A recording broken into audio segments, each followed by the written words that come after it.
Hi guys, welcome back to my channel. Today I'm going to show you how to choose who can interact with your avatar on Instagram. So, if you create avatar for your account in a metaverse like Facebook or Instagram, you can choose who can interact. You can choose who can share your avatar.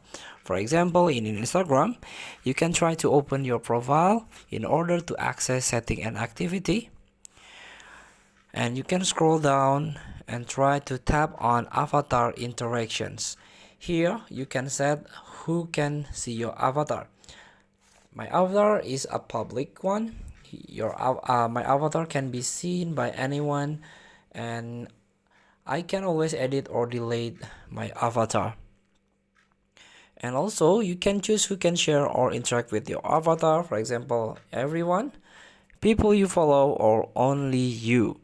Choose who can share or interact with your avatar on Instagram.